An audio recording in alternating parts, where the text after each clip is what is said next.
All right, good morning. I want to call the Muncie Redevelopment Commission meeting for January 16th, 2025 to order. We'll start off with the roll call today. Mr. Bishop? Here. Mr. Dale? Present. Mr. Miller, I'm here. Mr. Pabilla? Here. Ms. Wagley? Here. And Mr. Lowe is here in the audience as well. Okay, we'll start off our meeting with opening up nominations for the election of officers for the Muncie Redevelopment Commission. I will open up nominations by nominating the same slate of leadership that we had last year. So myself as president, Mr. Bishop as vice president, and Mr. Pabilla as secretary. Second. Okay, I have a second. Do we have any other nominations from the floor today? Yeah, I have ongoing concerns about the incompleteness of minutes. And because I have those concerns consistently, and because I think they can be done better, I'd offer myself up for secretary position. Okay. Any other nominations from the floor today?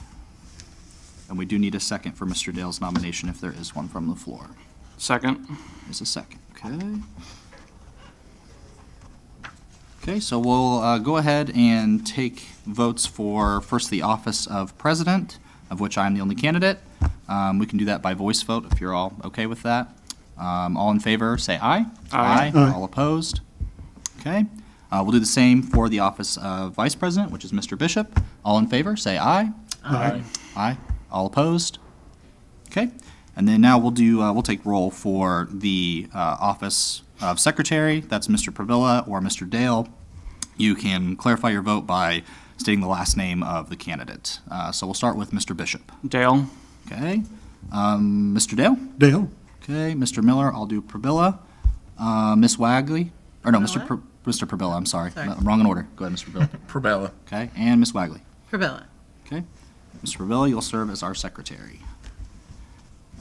Moving on, we will take a look at the agenda that you've all been provided today. Don't know if there's any additions or anything. Any discussion? Motion to approve. Okay, I'll second that. Go ahead and take roll. Mr. Bishop. Yes. Mr. Dale. Yep. Mr. Miller, yes. Mr. Pabilla. Yes. And Ms. Wagley. Yes. And now we will discuss the approval of the previous meeting memoranda, which you all have been provided a copy of. Any discussion on that before we hear?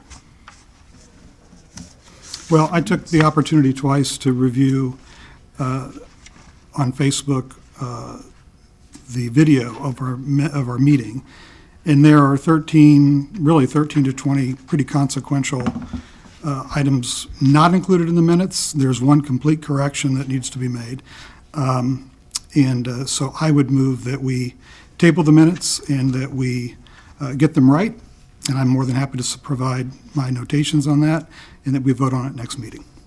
So you don't have the 13 notations or the one correction with you today? Oh, I do, but I would need to put them in a more legible form, but they're pretty apparent when you watch the video, and when you listen to it.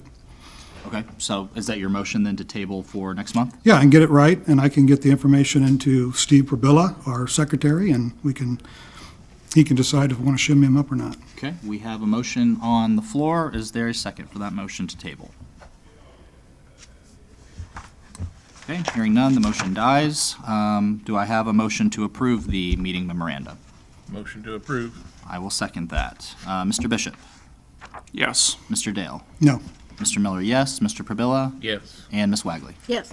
Okay, wonderful. We will move on to the claims from Mr. Wright. Good morning.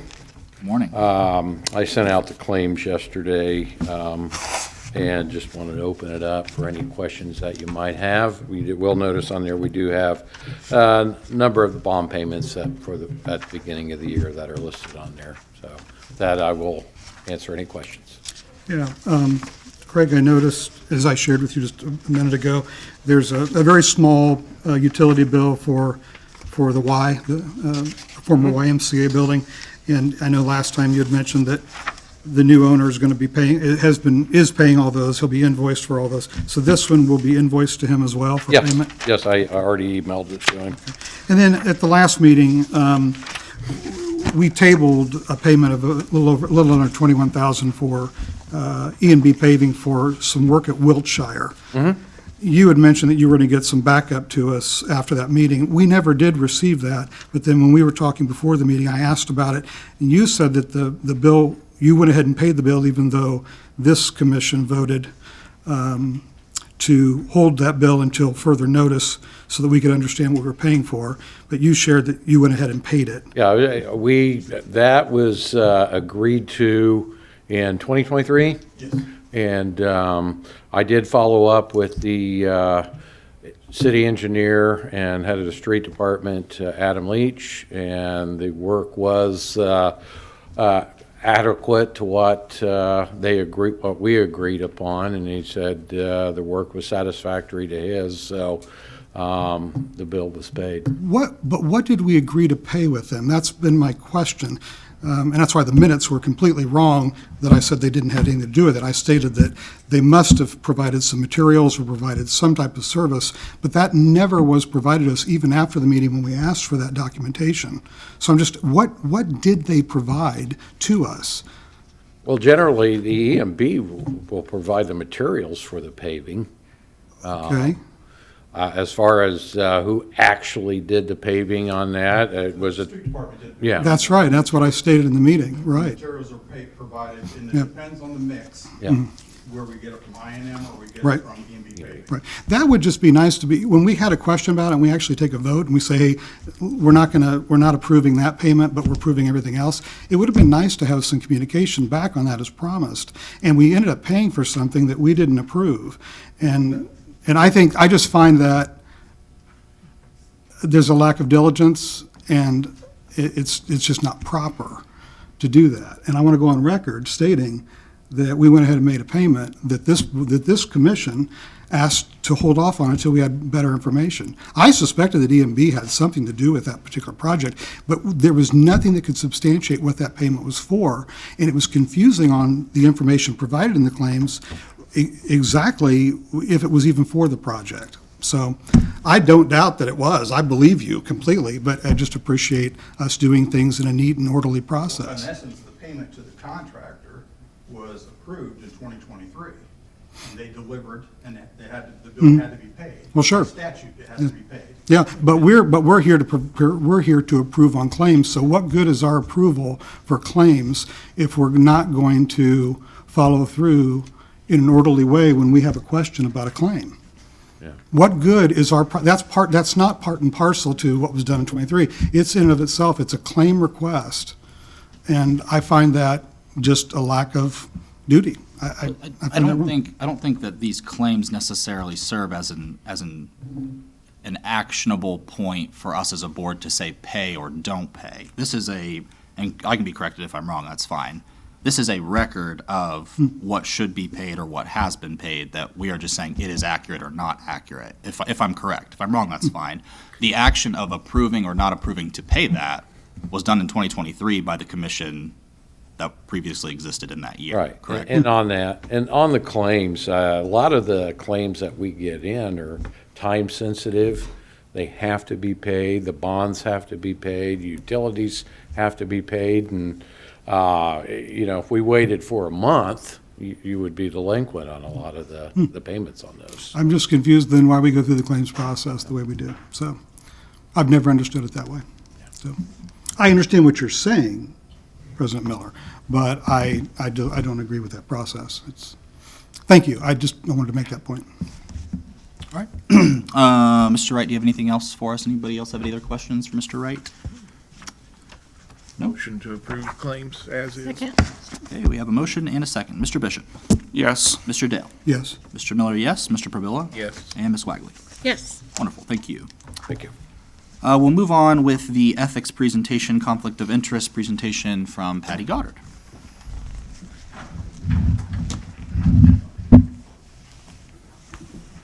She's going to do that from here because of technology. Yeah, that's fine. The cable doesn't reach to the podium, so my apologies. That's okay. Good morning, Patty. How are you? Good morning. So I've not had the pleasure of meeting many of you. My name is Patty Goddard. I am the Director of Human resources for the city. I'm here today to do the annual training for the conflict of interest, which you do have a document for you to complete. If you're not able to complete that today, you can get that to Jeff and he'll get that to me.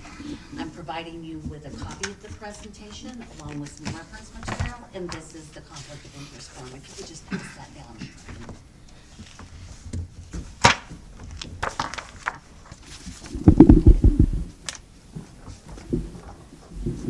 There will be extra copies. You have an extra?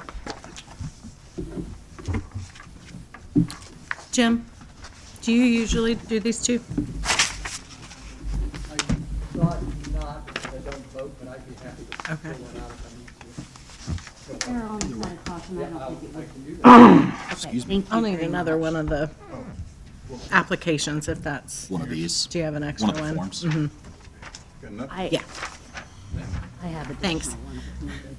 thank you. You'll have to give me a minute because I do need to connect to the VPN. Unfortunately, I don't have a direct connection on the laptop for security reasons. Hey, Patty, you may want to pull that mic a little bit closer to you so we can hear you. Thank you.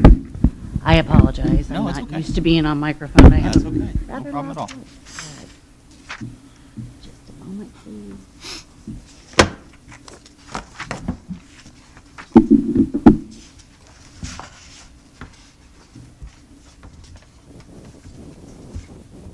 I don't know why that's not working.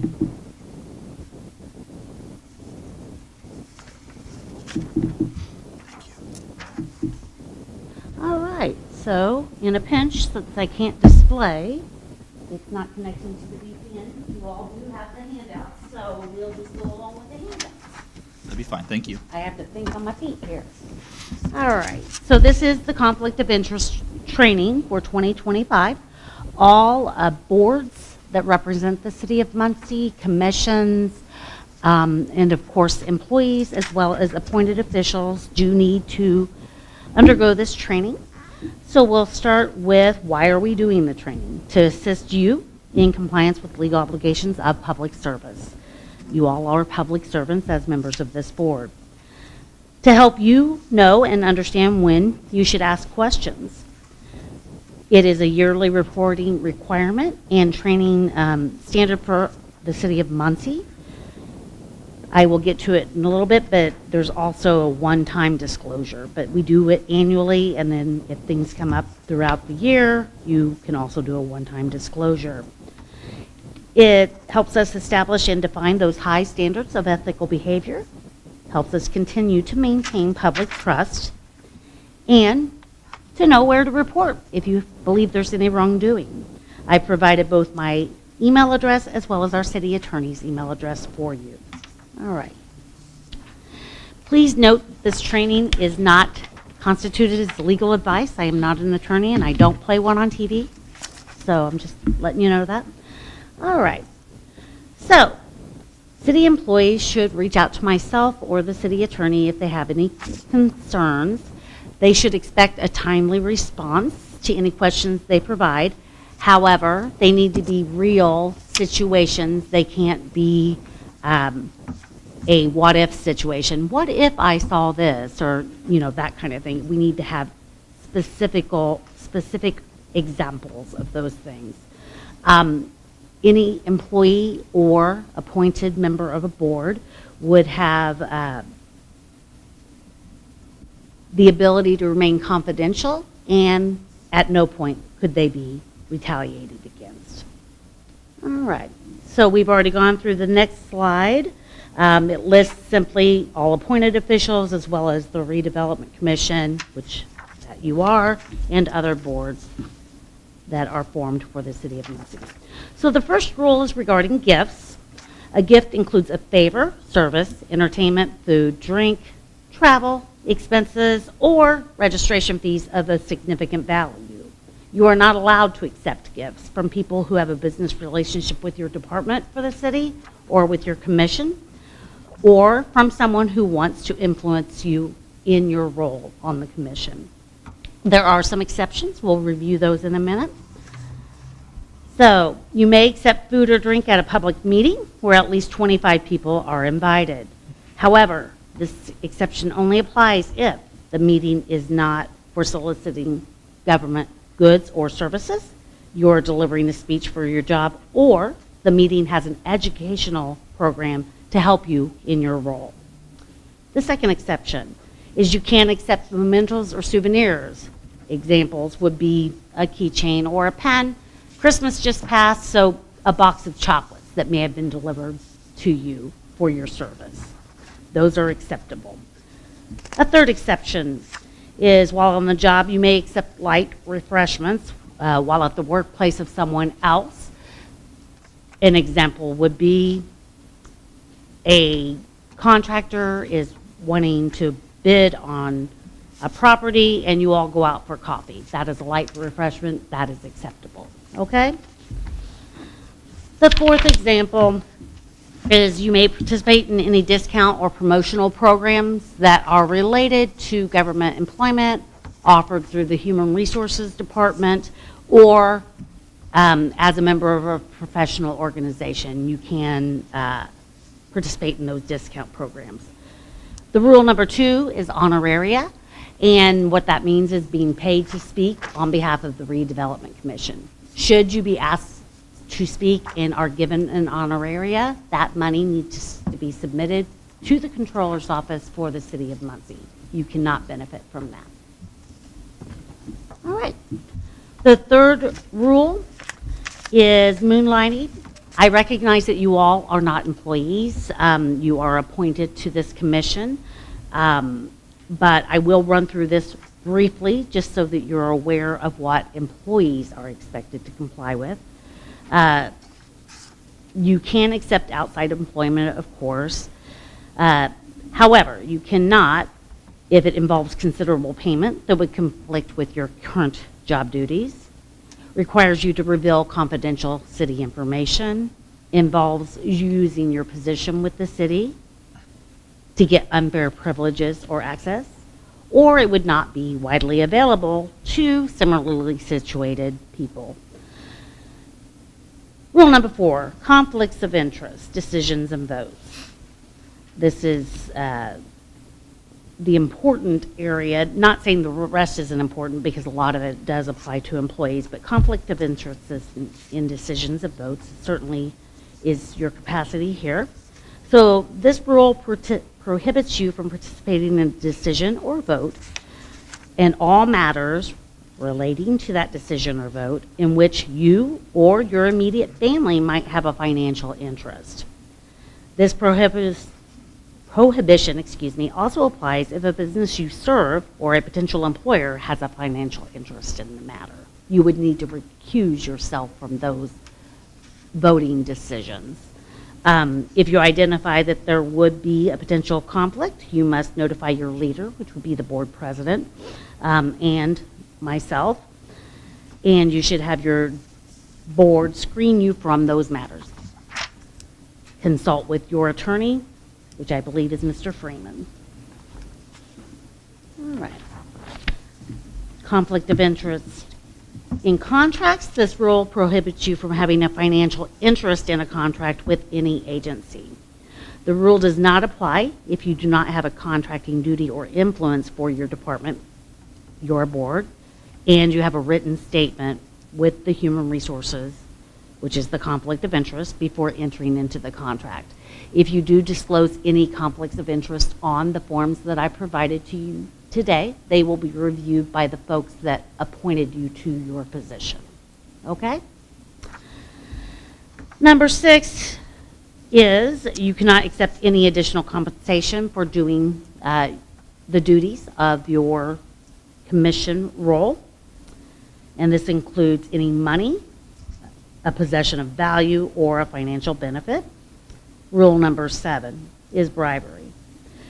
Do not give or offer compensation excluding salary to other city employees for doing their job duties.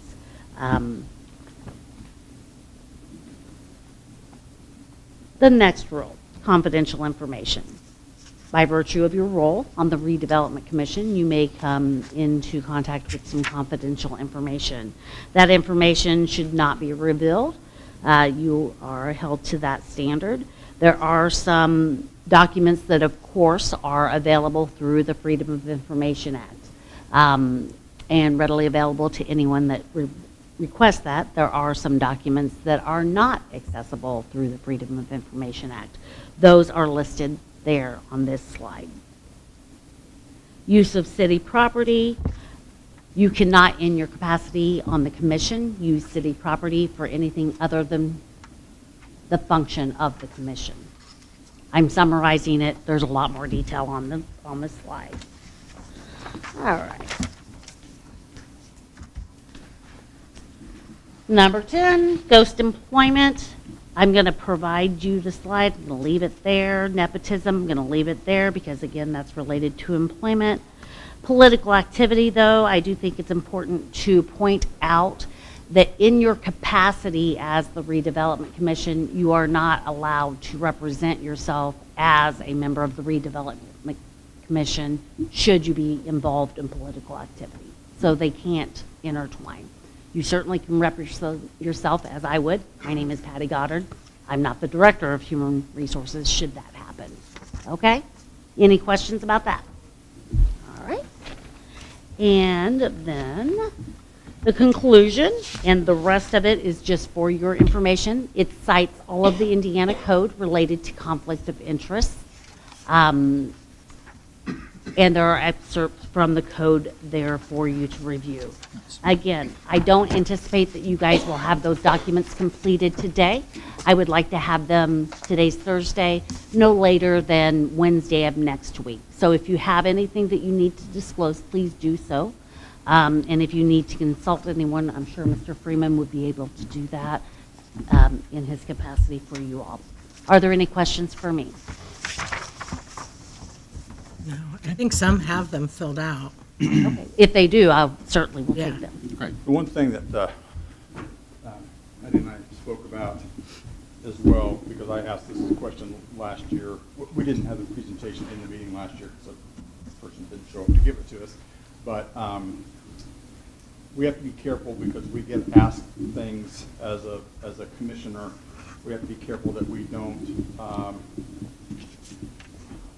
give expressions about policies or actions and things that have not been approved by the commission. We can't act on our own accord because we have to have approval by the commission. That's how we operate as a commission. Thank you, Patty. Appreciate your time today. And thank you for your time. Thank you. Yeah, thank you. We'll move on to Jeff Howell's report from the city.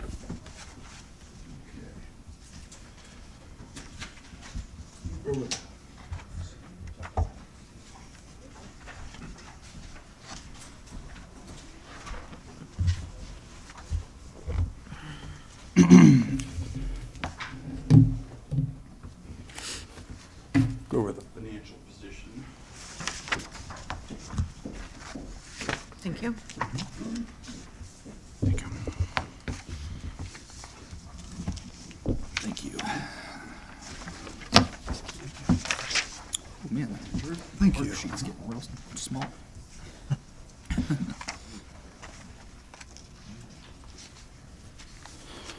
All right. Just real briefly, you can see the balances on the TIFs.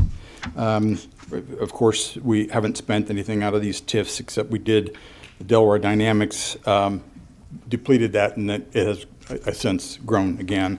Those obviously move up with the collection of taxes.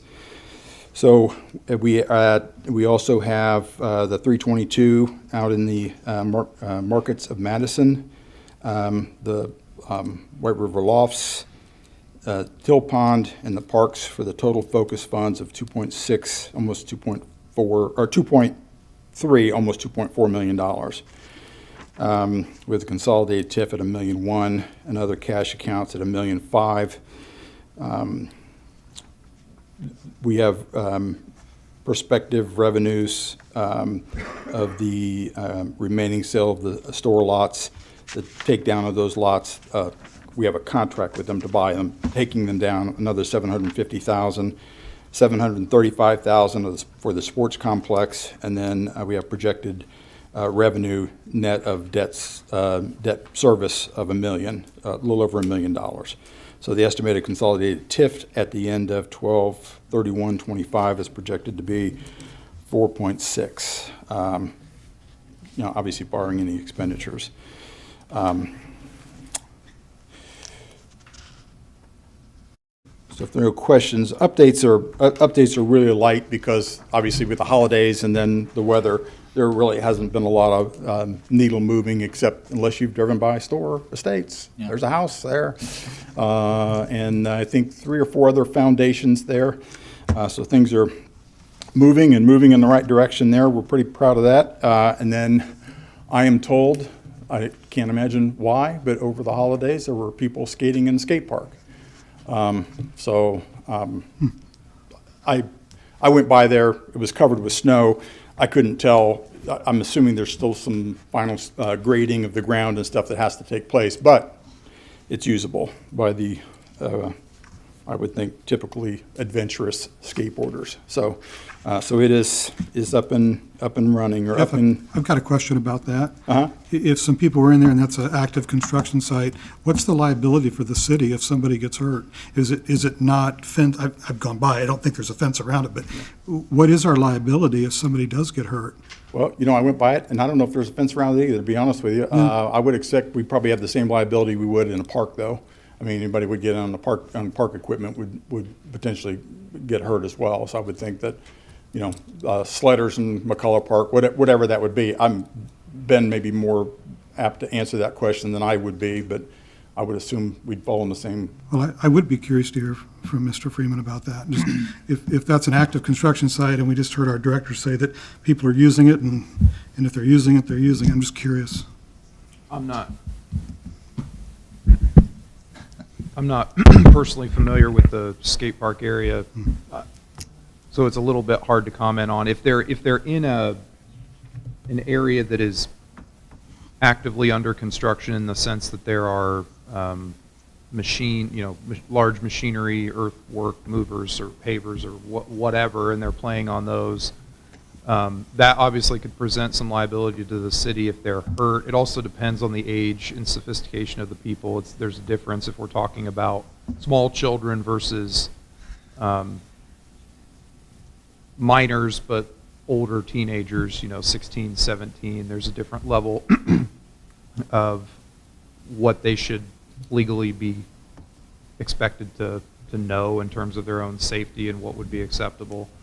But any construction zone, obviously adequate signage, and whether it's temporary fencing or cones or whatever to make clear that it's dangerous should always be there if possible. So Yeah, I would just that's ask very that we- general. I don't know what that area looks like, so it's a little bit, if we're talking about Yeah, just an open pit or. It's also not owned by the MRC at this point, correct? The skate park, that's a city park. So it's not, Correct. it doesn't even really have anything to do with our liability as I'm the just MRC. curious, This isn't really you just say that people are playing on it, and it's really not a place to play at the moment. It's pretty dangerous. So, yeah. I would think that if Ball State or someone else had a project, they would fence it or something. Yeah, I don't know what like I say, I don't know what the grounds look like because it was covered with snow, so I don't know what the grounds look like. But you're right, it is the city park, and it belongs to the Parks Department. That's pretty much the only updates I've got available today. And then the mayor was going to talk about a program that he's interested in, and then I'll be back up to talk about some funding stuff. Okay. Thank you. Mr. Mayor? Fire away. Okay. Good morning. Good morning. So I'm going to kind of read to you, as most of you probably are aware, and we hope those in the public are aware of what was done about 10 years ago. There was a facade grant put into place. They borrowed money. We've been paying on it for 10 years. That final payment was made in December of '24. And I'm not real interested in going out and borrowing more money. However, I thought that we've had a number of entities and neighborhoods that have asked about facade grants. I've talked with the historic board about this. And so what we're planning on doing What we'd like to do is to take $1.5 million over the next 10 years to go toward a facade grant. We would take $150,000 per year over the next 10 years, which would have been our payment that we're no longer making. So rather than incorporate that into the funds that the MRC is using for various areas, I'd like to see it go toward a facade grant. So I had talked with Madison, Indiana in particular, and a couple others, and South Bend and some others, but Madison is the one we kind of are gearing this toward in what they have. So I'm just going to kind of read to you a brief description of what this will be. I'll try and make this brief. You know, it's funny when you start putting it on paper, it gets longer and longer and longer, but I'm going to try and cut some of this out and then share with you. So the primary goal of what we're calling the Muncie Community Revitalization Grant Program is to promote economic development through encouraging proper exterior restoration and rehabilitation, also improvement and repair or partial and complete demolition for both residential and commercial properties inside the city limits. This will be a program that provides eligible property owners funds to aid with those particular areas. So there's three main areas that we're going to focus on.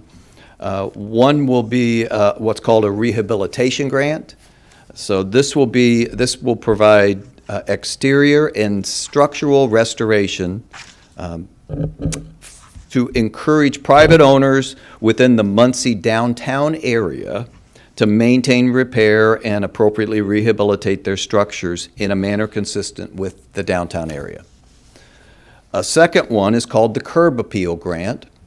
This grant will provide exterior improvements and repair assistance to improve the appearance and quality of their property. It just has to be exterior. The program is available for properties within the city limits, but will be limited, at least in 2025, will be limited to areas and neighborhoods just outside of downtown. And I've got a list for you, and I'll give it to you here in a second. And then the final area is if there are property owners who have an interest in demoing a property. We also are willing to do a dilapidated structure grant, and those will be for partial or complete demolition of dilapidated buildings within the city of Muncie, and there will be a dollar figure that they'll be allowed to get if they complete the restoration of the building. There would be an additional amount and so forth. So that gives you a general idea. So I just kind of want to share with you. Do you mind passing these out? No. Let me keep one for myself. I'll give one to Ben. Okay. And if you can give one to the others. So what you're... Thank you. Here, I'll give you one. What you're seeing here are the neighborhoods in Muncie, and I have highlighted, also written in the upper right-hand section of the page, the neighborhoods that touch the downtown area. So that center section in there that's kind of a pinkish color, that doesn't say downtown because the map was not large enough to get that fit in there, but that center section is downtown. So we're focusing this second area of the funding, which will be 50% of the funding will go toward downtown, 30% of the funding in 2025 will go toward these neighboring neighborhoods. That would include the Old West End, South Central, Industry, East Central, Gilbert, McKinley, and Riverside Normal. 20% of the funding will be in what we call Muncie Extended. It's any property inside the city limits. This will be adjusted every year based on the needs of the community, what people have an interest in, where we're seeing the funds go, and so forth. Those are the areas that we're looking at. So I just kind of want to give a general idea how this will work. This grant will be a matching grant program where we will, through MRC funds, the MRC will up to 50% of the cost of the funding limit set for each of these programs. The rehabilitation portion, which will be downtown, will have up to a maximum of $25,000. So we will match that. Obviously, when we have the point scoring system, we will, if somebody's going to put in $100,000 and only ask for 25, to match 100, that will get more points than somebody who's putting in 25 for 25. Our intent here is to improve the neighborhoods and help homeowners and commercial business owners upgrade and improve the look and feel of their properties. So we're hoping that they will invest more than what they're getting from the grant, but this will help move it forward. The second area, which is the curb appeal program, will provide those 50%, so we'll pay half, dollar for what they do, up to $15,000. And then the dilapidated program, which is really geared more toward demolition. If they do demolition, we'll do up to $10,000. If they will do demolition and complete the infill work that will need to happen after a demolition, then we'll do up to $15,000. So altogether, it's $1.5 million with $750,000 of that if the program stays the same. Every year, the territories can change, and we're finding we're seeing a lot from, for example, if we're seeing a lot of applications from Altshire, we may do something additional there. It's not limited to neighborhood associations, but I would think that the neighborhood associations would be pretty active in attempting to get some of these funds out there. And again, I've already talked with the historic board that this was coming, so they were aware that this was coming, and there's a pretty good historic component that's a part of this. So this is what I'm proposing to do. It's part of what Jeff is putting into, I think we'll talk about next, which is some funding. I just want to make sure that this board approves putting $150,000 of your funds available each year toward this particular program. Yes, I believe, Jeff, the intention is to take action on that with your other funding requests, correct? Okay. Yep. Yeah, when Jeff and I discussed this, I was really excited because it seems like a pretty straightforward way to inject funding from the MRC into everyday residents, and I think that's valuable. I think that's important. So much of what we do is very much, which is a necessity, but so much of what we do is funding towards big projects or developers and things of that nature, and that's fine, but the ability to just put grant funding into the pockets of everyday Munsonians, I think is really important and really valuable. Mayor, I do have a question. We had talked about doing something similar to this in like 2022, I think, or 2023, and we just couldn't cross the finish line. So I was just curious what had changed from then to now. I didn't know if that was like just with the state legislature changes or. No. The main reason is the bond is paid off, and I want to put those funds to use for this purpose. Great. And I will admit, I've seen some great results from our neighborhood. We've seen some great results that some neighborhoods have been putting out funds to help with this type of thing. So this, we hope, can jumpstart some of those other projects. I know McKinley's real excited.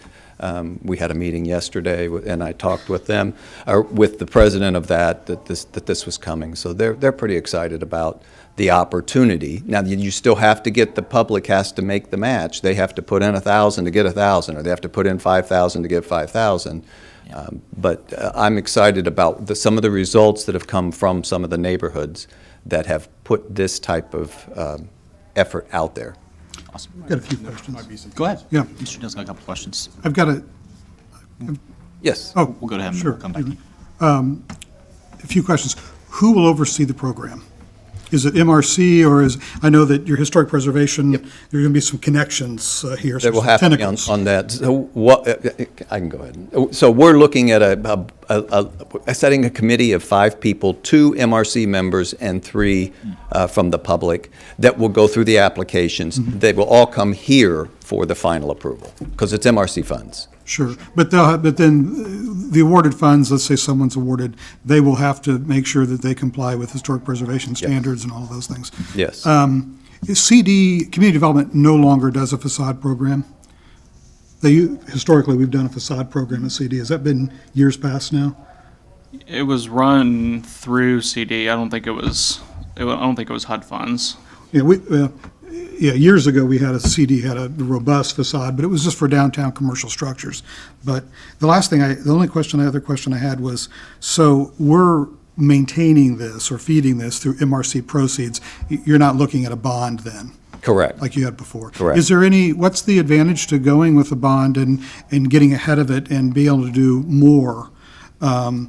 because when you divide those monies up, it's like 75 for the, for the downtown, it's 45,000 for near downtown neighborhoods, and there's a number of neighborhoods listed eligible, and then the extended was 30,000. It seems like it's very incremental over that period of time as opposed to going ahead and doing a bond and maybe doing something more robust Well, over a shorter period of quite time. frankly, my strategies have been, from the beginning, have been opposed to bonds unless the project actually absolutely had to have it. And so, I mean, we've reduced MRC debt $11 million in the last 5 years, and I would prefer that continue. These are additional funds that the MRC has not had in years past because the bond payment will not have to be made. This is a way for us to keep it going without having to burden us with the expenses and the time involved of getting a bond. But I think that this will provide a jump kick. We'll see what happens. Next year, the MRC may decide to put more toward it. I don't know. May decide to put less. We'll just see what the results are. We don't know what's going to happen. We hope that there's a lot of applications, and then we can look at ways, if we decide to put more funding toward it. Yeah, I would just implore us to think larger and more robustly, because it's self-evident when you go out, there's a lot of properties that need help, and there's capital there to do something, and I think the climate's right with the economy. So I prefer the other route with the bond, Sure. but I support you in this effort. I understand. And I think this is great. We Yep. have sought a couple sources to see if we can get some financial Yeah, support we're- for people to partner in. We don't have any takers yet. I mean, we'll continue to look at that. And if it's successful and everybody's happy with what's happening, the MRC could put more funds toward it. We're just trying to figure out how we could repurpose the money that we've been paying on the debt service to get something started. I think it's definitely a good starting point and see where it goes from there. If it grows, great.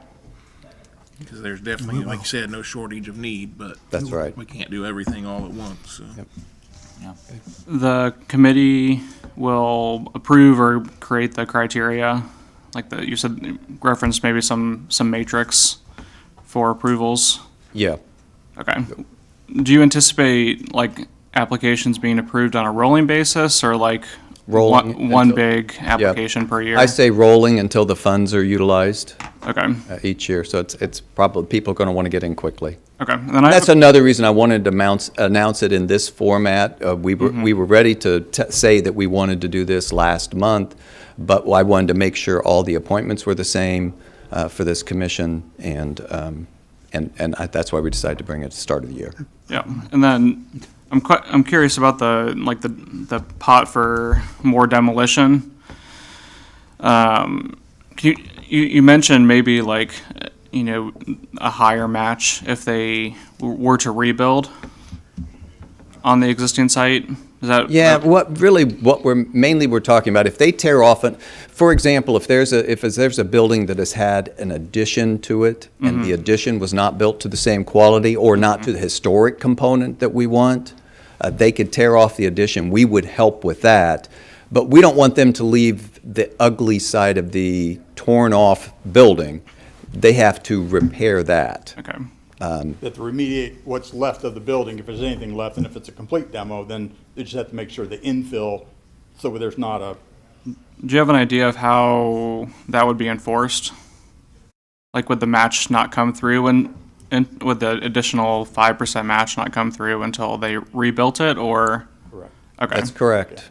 And We will withhold, this is all reimbursement, so we will withhold the funds until they've complied with everything that they need to comply with.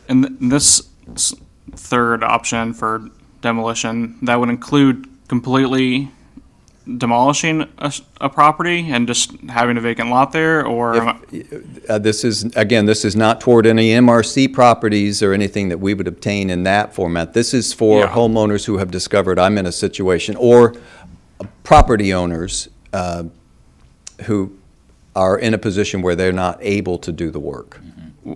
Is there a reason that would not run through like the building commissioner's office and like CDBG funds, and then just not, if the homeowner couldn't afford it, just not leaning those Well, demolition costs against the homeowner? Like, there's already a similar program in the city for that. There is, complete but I demo. also think there are more needs. And so this was just a way, we may find that nobody wants to utilize the demo part, and all those funds will go for something else next year. Yeah, I guess I would just say. But I know what you're saying. Yeah. There is, and there's extra funds from Edit that are strictly for demo that we do every year. Yeah, I guess I would just say that demolition has been occurring in the community as a source of blight remediation for decades, and it hasn't seemed to have turned neighborhoods around significantly. And we've seen a lot of demolition in downtown and McKinley over the past 10 years just to basically rebuild what was already there. So I would say I'm 80% on board with the program. I don't love the third option of You don't love, yeah. of I just understand. complete demo. I think we absolutely need the money to save structures and invest in our current neighborhoods. These are dilapidated properties. These are properties that aren't habitable. And so, I mean, you know, those properties, when they get to the point of no return, we need them to be gone. And if somebody has one of those and is letting it, you know, house vermin or whatever, we you know, if we can make them lean forward and get that taken care of, that's what we want to do. This is not a house that could be restored. Yeah, This is a house or a building that has seen its life and is just standing there as a dangerous circumstance. Yeah, I'm well aware of the issue. I just think there's other options for that, and I would rather see that other 20% invested in the rehab. Thank you, Mayor. Okay, thank you. Did you have a question? Or? My first thought is, first of all, I applaud you. I think this is good. But this is the first we've talked about it, first we've seen it. I'd love to have a month to really think about it and come back and have a really good discussion, or at least get more information about what this looks like from Mr. Howe and the mayor. But Why don't you say you're going to send this? I'm I'll highly in send- support I'll of it. send you the overview, but there's still some definition, but you get to a point where it's like, okay, how much time and resource do we stand on this if we don't have funding? Yeah, sure. Right? So, you know, this is kind of the overview of what we're going to do. There are some finer points that aren't going to be figured out, but these are time-consuming things, and they eat up resources. If they're not going to get funded, then those are wasted resources. And I think we're going to discuss taking action on this within a And later bigger today. proposal that you're about to share, correct, Jeff? email it. I think. Yeah. Is that correct? But I'll send you the overview that we have, and it's a couple pages long. I mean, there's some stuff in there, and, Yeah. but, yeah. But we feel that over the next 10 years, that 150,000 in proceeds can be put towards this. We feel very strongly about that, or is it that we're going year by year with that because we're not sure? You just said, yeah, you're sure, so. I think at this point, Yeah. it's year by year, correct? That's how I understood it. Well, I Well, understand it's I year by want the year. territories, the percentages to adjust based on the needs, what we're seeing, the usage. I don't want to commit, like as Zane has indicated, if nobody's utilizing that demo portion, then I want us to every year to look at, here's what we want to do this year.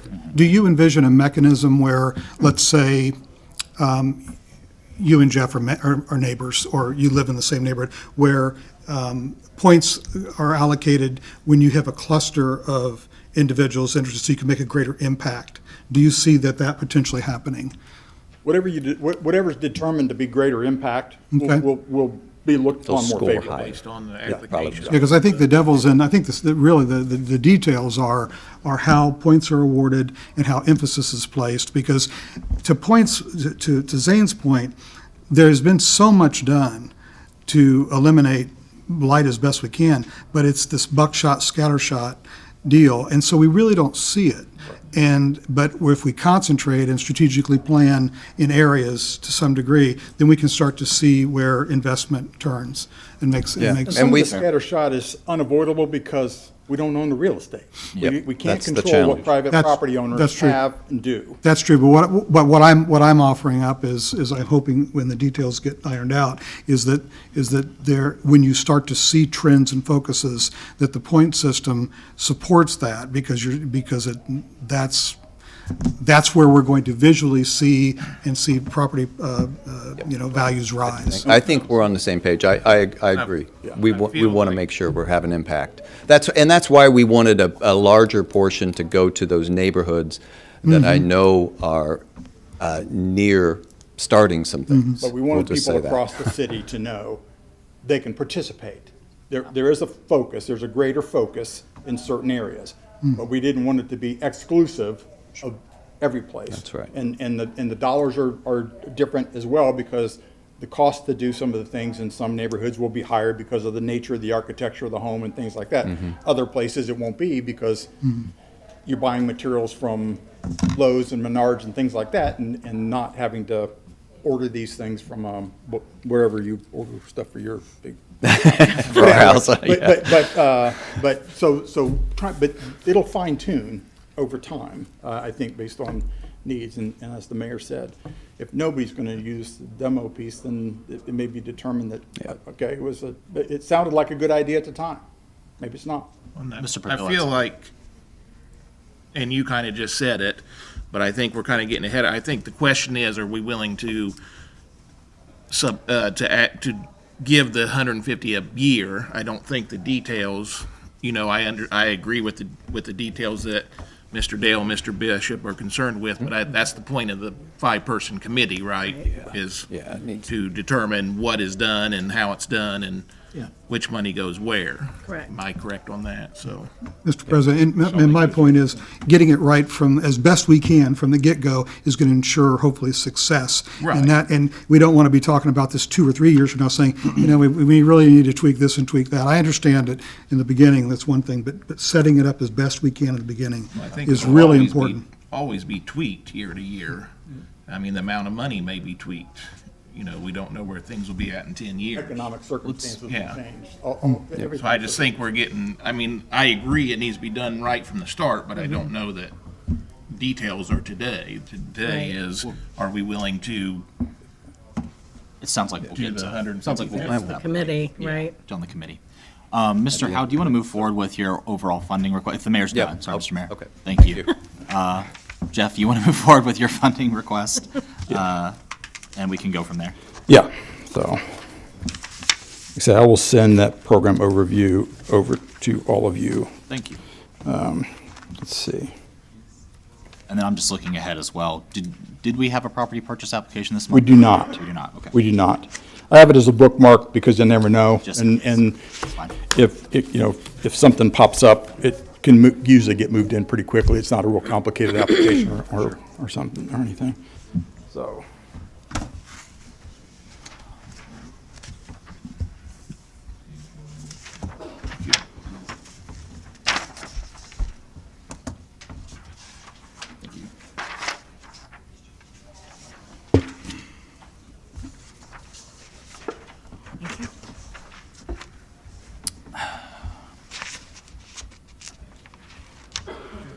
So what we've done, I've had some conversations, some calls and conversations with some of the you commissioners about some projects. And I was looking at, some things at a high level that we could think about and do over the next year. And this is probably a fairly short window, but over the next year.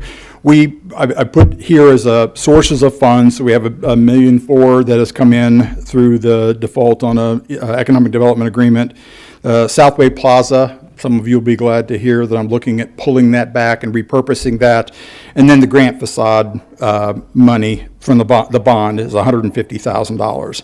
And so what I'm looking at is funding, and this would be buying materials, having the street department do it, paving materials for Air Park. Air Park roads are in really bad shape. We know we have a 40,000 square foot building back there that needs to be sold or leased or whatever that will hopefully be occupied by people who will employ people. We also know that at some point here, the Navient building will be available. I know at one time, I did business with a company out there that employed 400 people. But we want those sales or leases to be successful, and we would like for people, and I've talked to some folks about looking out there, but the roads are in really bad shape. So proposing that we spend some money to get those roads resurfaced. I'm told by the city engineer that's probably a pretty safe not to exceed number. We have the parking lot purchase. You may recall we did earnest money on the parking lot. We need additional parking to make the development across the street happen. We did get their commitment, subject to the Ready 2. Still waiting for the Ready 2, believe it or not. But we are waiting to hear about that. But we would like to fund a grant to the Muncie Economic Development, whatever it's called now. Greater Muncie Economic Development Group to make that purchase. We have to the Indiana stamping property. There was an economic agreement with them, dates back 6 or 7 years, or when? 11? Okay, yeah. So they are wanting to exercise their option to purchase that property. We have to have that property debt-free to do that, to fulfill that obligation. That is the approximate payoff. These numbers obviously are subject to a little bit of tweaking because of accrued interest by the time it happens and those kind of things, but it's about $400,000.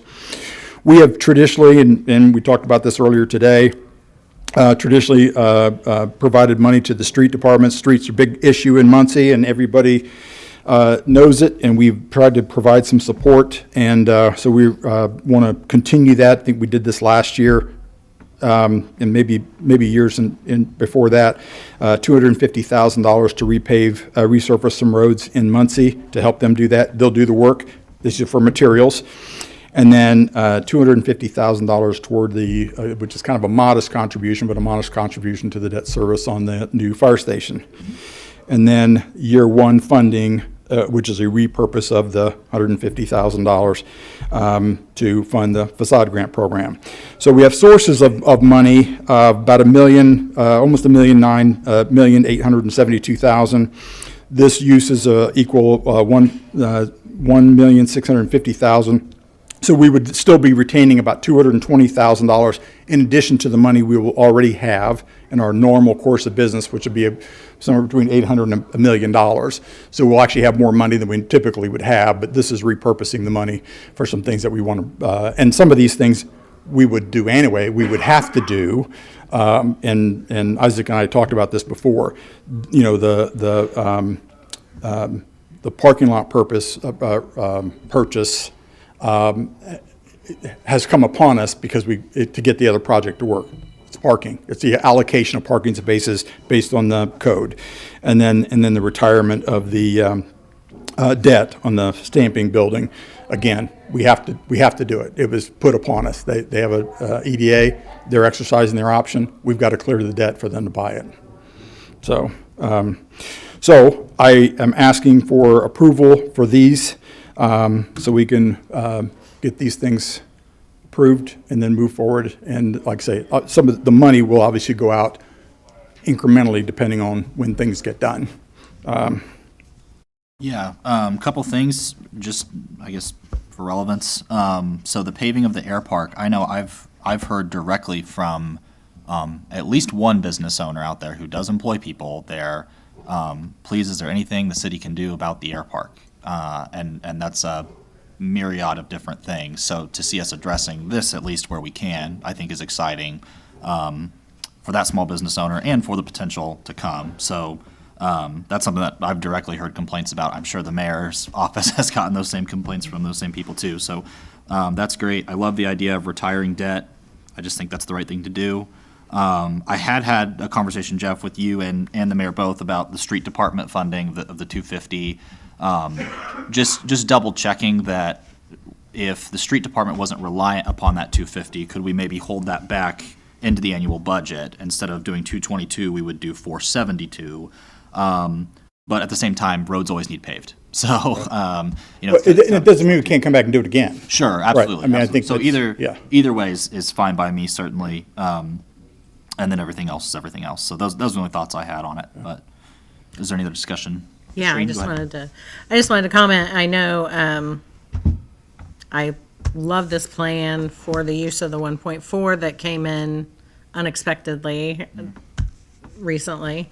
But want to note that this also means we are taking back that offer of the 322 at Southway, correct? Correct. Okay. Yes. Yeah. Yeah. And, you know, It's time. and it's kind of one of those, Time. it's absolute time. And it's kind of one of those things that if something happened out there and we wanted to reconsider it for whatever the reasons are. Right. The right reasons, we can do it. Yeah. But yes, I tried, you know, I've heard how you feel about these things. And that's why I thought we could repurpose it. I think it's think it's good. fair. It's a good source of repurposing. Yeah, and I mean, I know it's frustrating because Southway Plaza was viewed as a big win for the South Side. It didn't turn out to be that way, but if we're able to reallocate that back into these other projects, I mean, street funding, that will benefit the South Side as well. I think the facade program certainly has some potential to benefit South Side residents also. So, you know, it's not what we wanted, but it's the right thing to do, in my opinion. So, Yeah. I don't know. Couple of questions. Go ahead, Mr. Dale. On the stamping property, Indiana Stamping, none of that 400 will come back to us, though, when they sell the property, or will some of That that? price was negotiated years and years ago. Yes, we'll get $1. Okay, we'll get something, $1. we'll get $1, thank you. $1. Okay, thank you. $1. Okay, all right. On the street department funding, we just paved Wiltshire. I live in that neighborhood. It's probably one of the most affluent, from an economic standpoint, neighborhoods in the city. With this $250,000, can we be assured that we're not going to be spending money in neighborhoods where the MRC mission is better served and applicable? Because that bill was $21,000, and that's literally almost 10% of the 250 here. And 250 in street paving goes like that.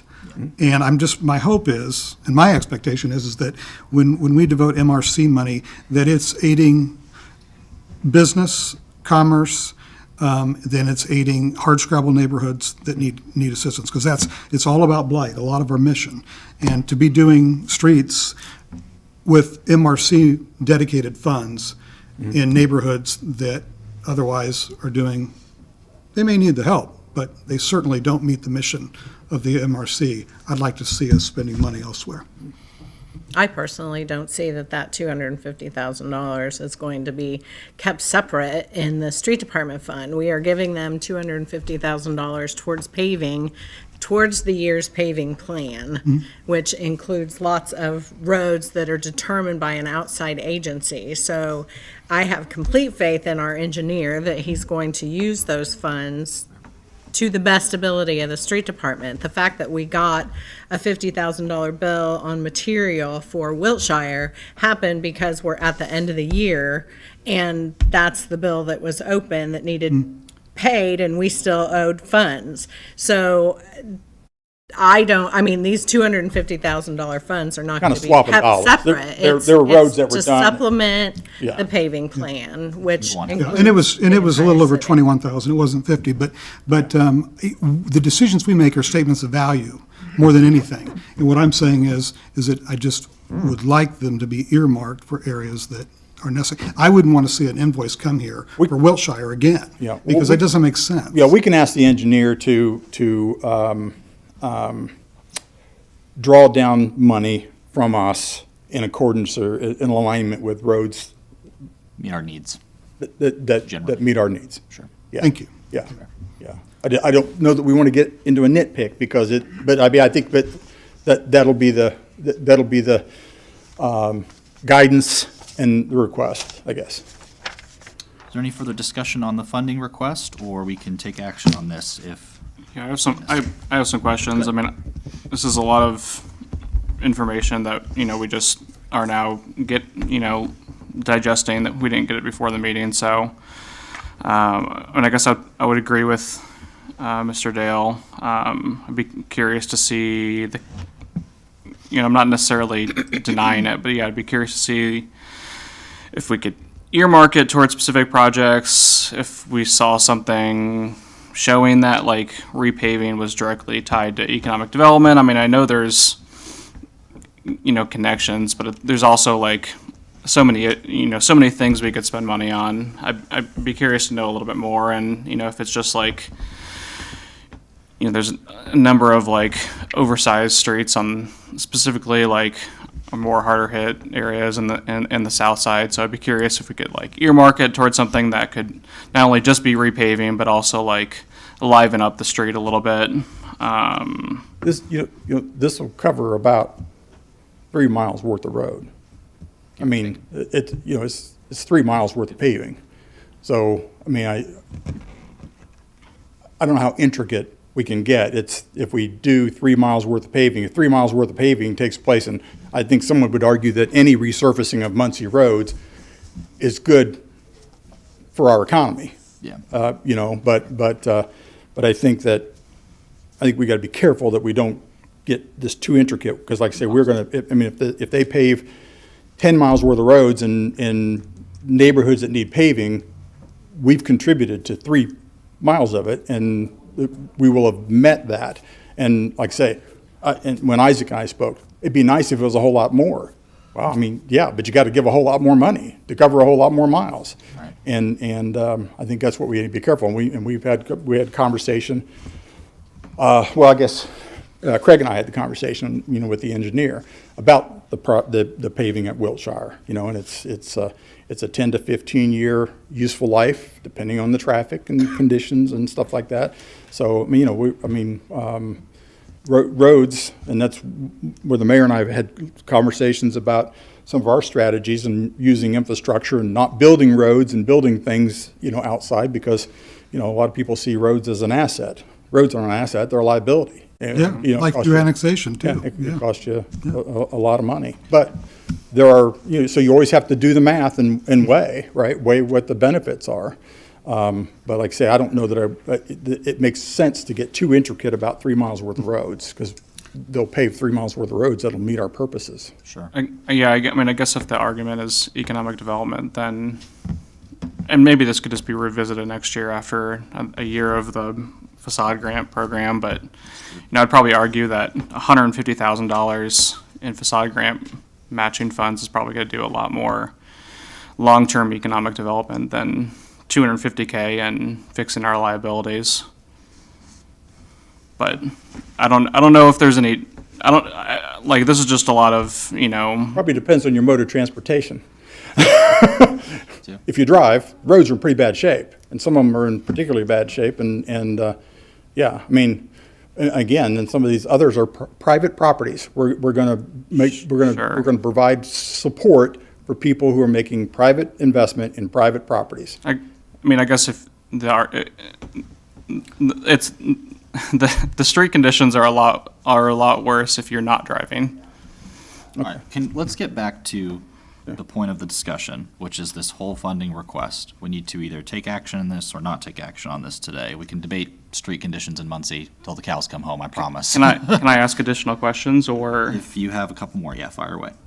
I guess the air park, I don't know much about the history. I know it doesn't seem like it's ever really taken off like it was intended to. I don't know if there are current discussions about the future of it, or if it just feels like we're again investing in a liability.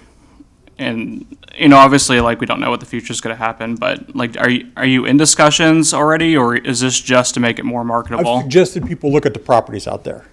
We don't control the properties. I've suggested people, we do have one property out there, but we've encouraged people to go out there to look at those as possibilities to lease. And like I say, we know that, at one time Kaheen operated out of the Navient building, and I think they employed somewhere in the neighborhood of 300 or 400 people, and decently paying jobs. I think the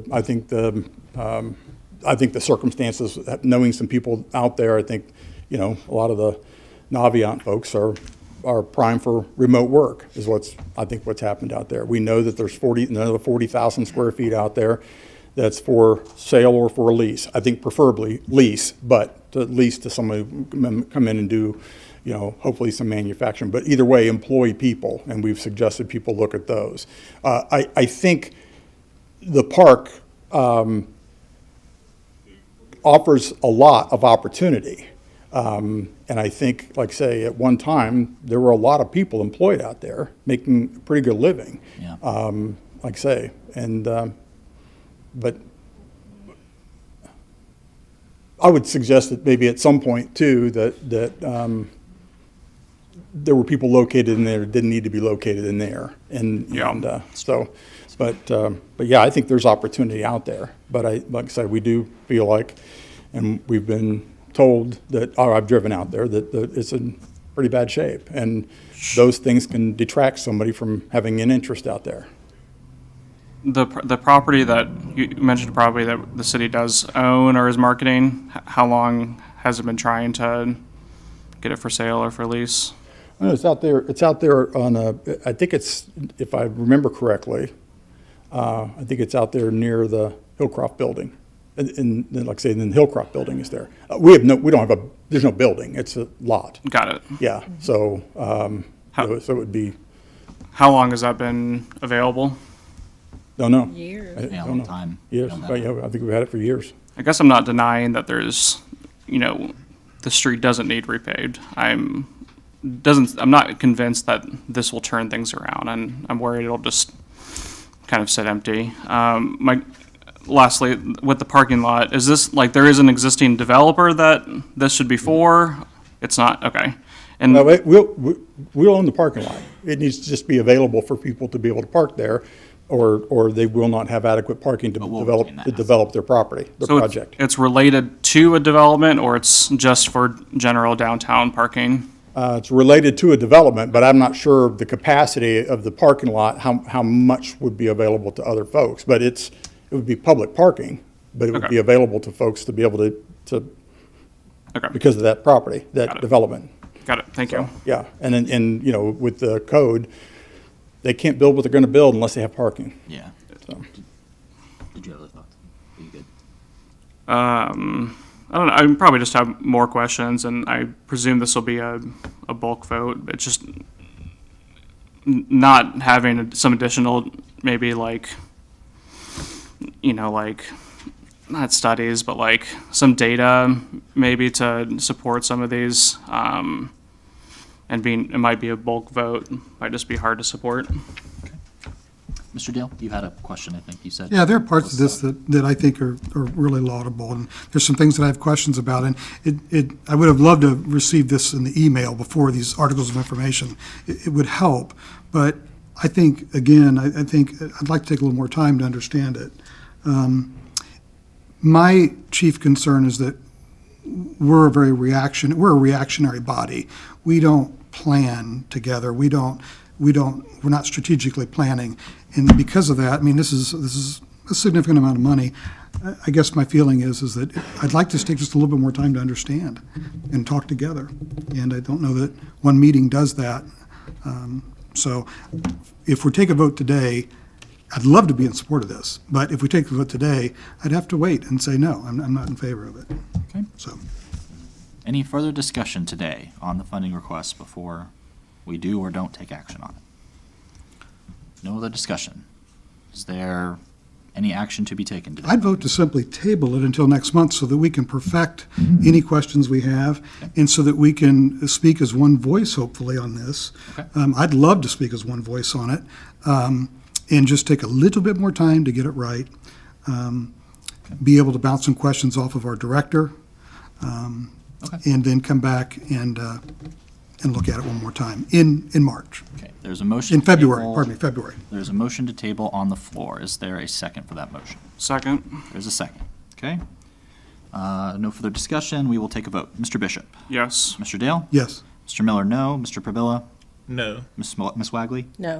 Okay, motion fails, 3-2.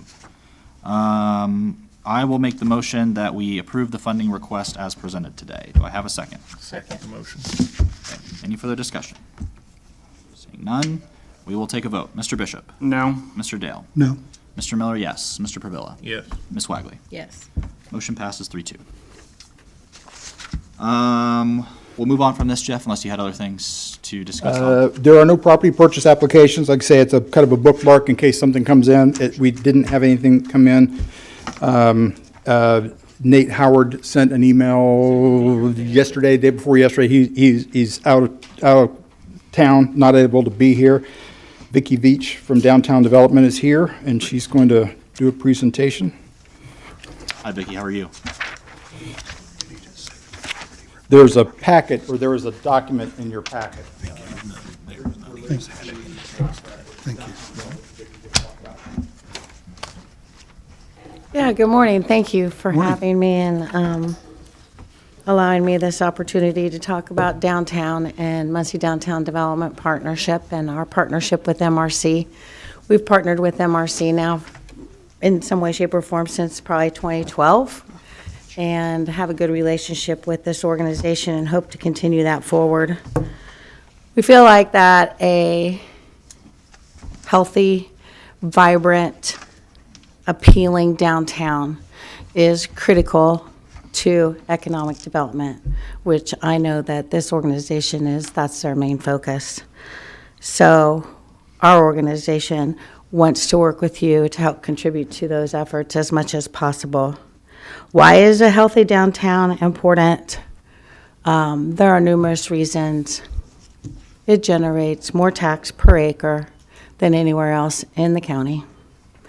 A healthy, vibrant downtown is the symbol for the quality of life in our community, or a symbol. And when people come here to look to live, to do their business here, whether it be bring a business or move a business from other areas, it is the symbol of the quality of life that we have here. Real important thing is that it promotes profit staying local and reduces sprawl, which, as we all know, as you've been talking about, sprawl can be expensive. And then I think probably not at the least, but very importantly, downtown is a central hub, a central gathering location, which promotes connectivity in our community. And as downtown evolves and grows and succeeds, it will expand out, much like a hub of a wheel, into the other areas. And I think you've already seen that happen in the adjoining neighborhoods. So part of what we do to contribute towards economic development, large part, is marketing. And I can tell you later what we plan for that in 2025. We also view ourselves, our organization, as a resource. We are a strong conduit of information and institutional knowledge. We contribute, as part of our contract with you, we maintain and contribute and do a database that's extensive on all of the buildings in the downtown area. The parameters for downtown, when I say the database area, is from Madison Street to Liberty, from Weiser to Victor. So if you were to be working with a developer, or Jeff was talking to someone and he needed to know about a particular building, how many square foot, who owns it, what's the contact information, what's the lease agreement, et cetera, we have that on all of the buildings in that downtown area that are reporting back to us. We also work with Jeff and others on recruitment to get businesses to come here, to get people to come live here. So a lot of that is part of our partnership with you. We also do events. And I want to talk about what happened with events in 2024. Now, we have events that we manage ourselves, and there are events that are done by other people. And when I get specific about events, I will only be talking about the events that we manage. But I can take a step back and tell you that just overall visitors in just the perimeters of High Street to Mulberry and Main Street to Victor, we had 255,000 visitors approximately last year. And we use a data collection company that we share with the city called Placer AI. So approximately 255,000 visitors last year. They spent an average median of 2.9 hours while they were down there. The median age of that visitor was 31 and a half years old. And they came from in the region as far north as Portland, Marion, Richmond, Indy, Newcastle, Hartford City on a regular basis. There was some visitation outside of the state, but most of that was the predominant of the 255,000 total visitors. Our events that are managed outside of our office generated approximately 75,000 visitors last year. We had one event that was a significant event, which was Fire Up Downtown. Fire Up Downtown was approximately 13,000 plus visitors last year, which is roughly 18% of the 75,000 visitors that came for all of our events. Fire Up Downtown, we also work to collect data with Muncie Sports Commission, Destination Muncie, and Horizon Convention Center, and utilize a formula that Indiana Sports Commission provides. And that data just came in this week and showed that Fire Up Downtown generated approximately $58,000 that day in expenditures downtown in lodging, transportation, food and beverage, retail, and miscellaneous. Food and beverage was 24,000 of that, and retail was 10,000. Later on, we should be able to start looking at what kind of taxes those events are generating in the community as well. Hopefully, that's what we're looking for. So in 2025, we intend to continue to work with Jeff closely, the city, and others to assist with any information that we can provide that can help you with economic development. We will continue to market and promote downtown extensively and as best we can. We are going to be kicking off a new branding campaign in March to run through the remainder of the year from March through December. We're in the process right now of a mini campaign called Only in Downtown, and we are promoting things that are unique to our downtown and that you can't find anywhere else, and we're doing that on radio and Facebook. In March, we'll really do an extensive campaign that will include billboard, radio, digital, and any other means that we have to promote that campaign. In 2025, we plan to continue with our 4 signature events, First Thursdays in Muncie 3 Trails. So I hope that we can continue our partnership as we have had in the past, continuing forward. And I'm here today to ask you for an extension on that contract. So, and I think you have that in hand. And I also should maybe back up a second to let you know, all of the events that we manage out of our office are free to the public, and the total cost of those events run around $200,000 to put them on. So, any questions? I was just gonna say, thanks for coming today. Thank you. Yeah, the contract is pretty standard. I think it's the same thing we've always had. It is. For the last 5 or Right. so years that I've been on the commission. The only thing that I would like to see reflected in our new contract with you, I think what we realized with your now previous director, not you as previous director, but your previous director, was the MRC doesn't have much say in how your funding that we give you gets spent. I know we've asked you that in the past. I think you've said it's gone towards operational expenses or what have you. So the only thing that I would like to see reflected in the contract for my approval would be just an outlined budget of where every dollar's going. We do give you a decent amount of money, and so I just want to see where that goes. That's all okay. specifically.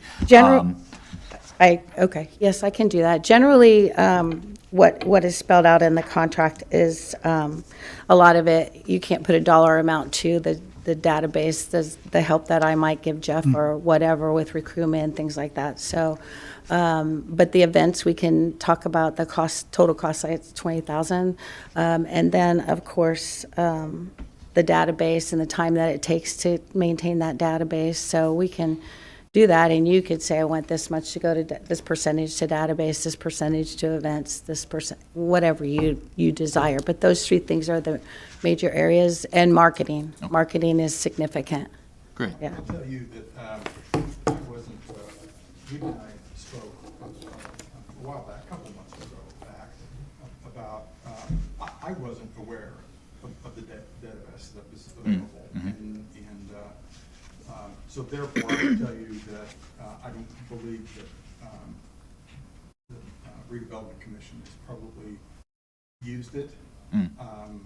So I'm hopeful to be able to see it, Capitalize. see what it looks like, see what it tells us. Yeah. I think there's no doubt that probably a lot of people in the community see the downtown as the heart of the city, and tracking the success of the downtown specifically with, activity, but also residents and businesses and those kind of things, is useful. Yeah. But at the same time, I would tell you, probably useful to us and underutilized by us. Yeah. Mm-hmm. Well, I can't speak for Yeah. what the mayor's use of it was before, but when I sat in your chair, and then for the last year, I didn't realize that we had access to it and what all it included.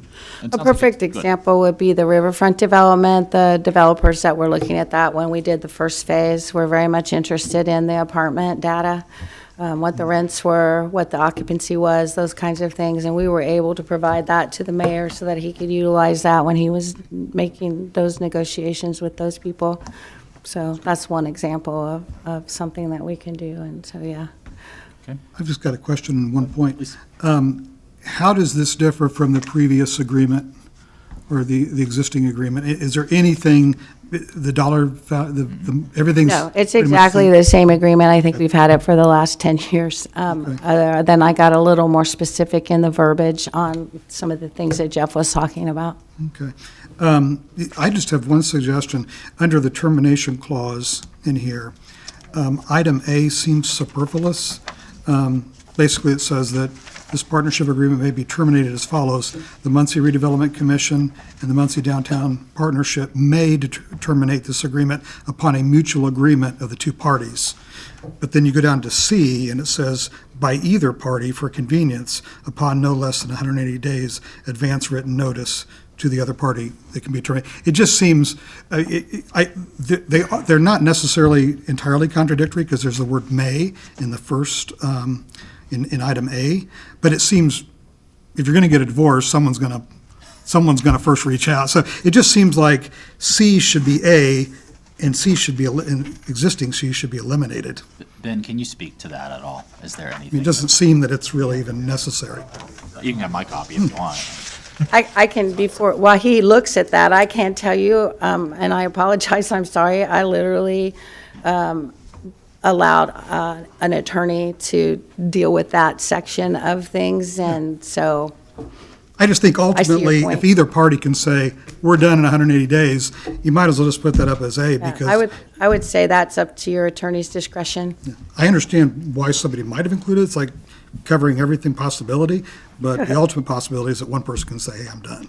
Mr. Freeman. I would say the distinction between the two is A says that it can be terminated anytime by the mutual agreement, and then C would say Right. it can still be terminated despite the objection of one of the parties if they give 180 days notice. One So that would requires be the- 180 days, the other can be immediate. One could Mutual be, versus- mutual could be immediate. Yeah. If That it makes was sense. opposed, it could still be done within 180 days of notice. Makes sense. That makes sense. Is there any further discussion before we?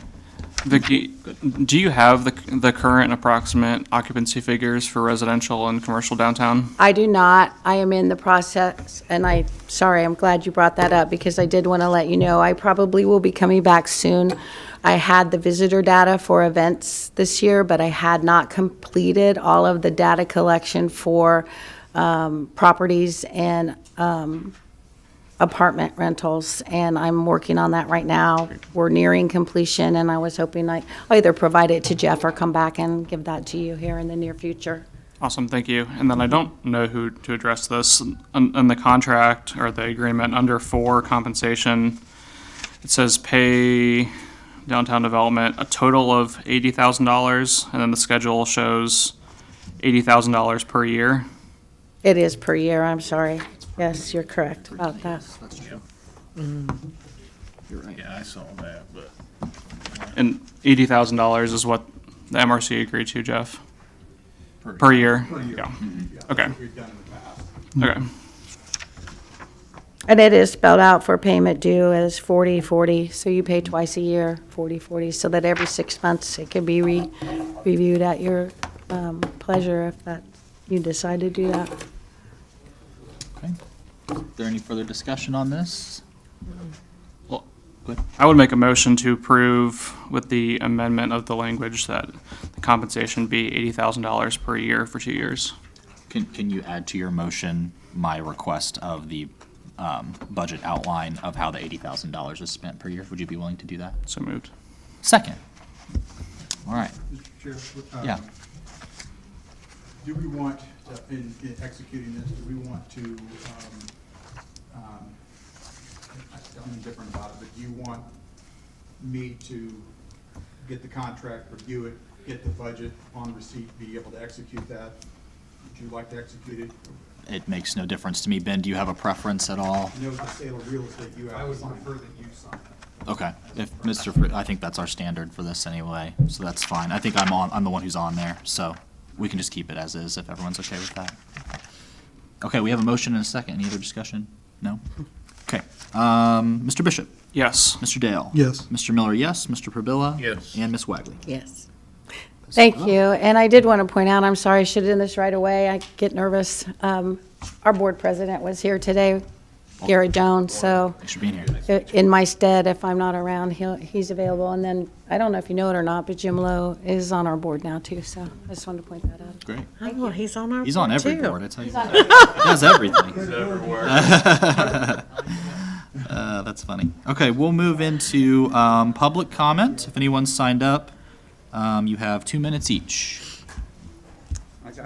I got here late, so I didn't sign up. Go That's ahead, all Mr. right, James. there's not a sign up I'm a down regular there. here, right? Yeah. Charlize Jameson, Muncie. Couple of things just from what I heard today. I want to echo Zane's concern about demolition. Jim Lowe and I'm not saying we're old, but we're old enough to know and remember that about every flat surface parking lot that we have in the downtown core used to house a building and a business. Right? Right. So I'm very concerned about the demolition aspect of the plan that was outlined this morning by Jeff and the mayor. That would be an absolute last resort, that we would prioritize buildings, and that's not the first option, that it becomes the last option. We have too many holes now. We need more density in downtown, and we don't need to create more parking lots. Secondly, I want to echo, I'm not sure who said it now.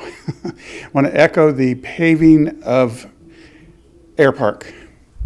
As one who drives through Air Park on a daily basis, because my daughter works at Hillcroft, I can tell you that needs work. And it's not just Hillcroft. You have an ambulance service out there. Hillcroft has a whole fleet of buses. Ambulances are heavy pieces of equipment.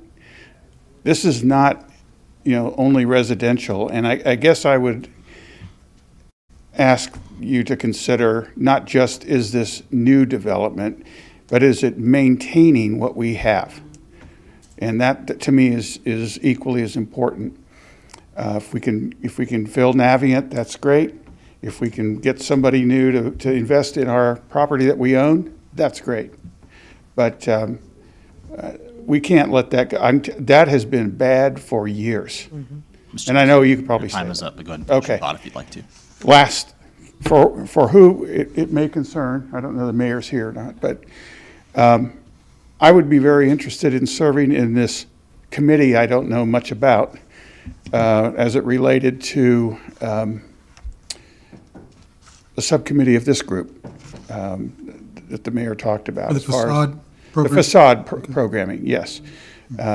So there, it's on the record. I don't know if it'll appear in the minutes, but it's on the record. Thank you. Thank you very much. Don't think anyone else is here for public comment that I can see. We'll move on to commissioner comments. I have none. Happy New Year. Not really a comment. Included in our packet was a list of MRC-owned properties. Was there action, or was that just? FYI, I mean, I think. Yeah, and I'm still kind of filtering through it, but, because I think there's been some activity in a couple of those since. Okay, so this is just like from Beacon or whatever? Okay. So then there was no proposal No, with it? no. Were you able to obtain the list of, like DAC or their title under now, properties that the I would MRC get- controls? I'd probably get through Beacon as well from them. I haven't got, I was gonna try to get with them about it, but with the separation from, the chamber separating from the convention center, and there's some split there. All that is at the new,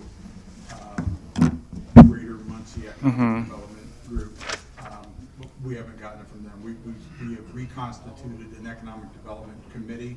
So we have county economic developers, them, me, are meeting now on a fairly regular basis to kind of try to do some things that are in concert with each other. And I thought I would ask them at some point if they could put the list together for me. Okay, yeah, I mean, obviously I can get the list of DAC on properties from Beacon. Do we control or have an agreement with most of those, or? Oh, yeah. Okay, Yeah. all of them? Well, I mean, yeah, I think probably all of them. Okay, thank you. Thank you. I'll just add that, like many of you, I'm involved in a number of organizations and where decisions are made.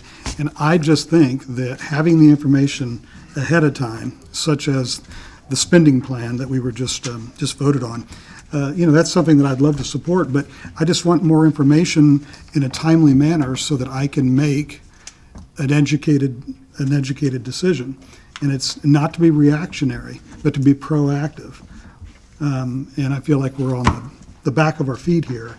And I think with good collaboration, we can make really even better decisions together. So I'm just not used to not having the information and then having to vote within an hour of when we met on something that's so important. I mean, we're talking $1.6 million. And we do that on a frequent basis. And the citizens deserve better than that. Thank you. Any other comments today? Okay, seeing none, we are adjourned. Our next meeting is listed as February 20th, 2025. Thank you.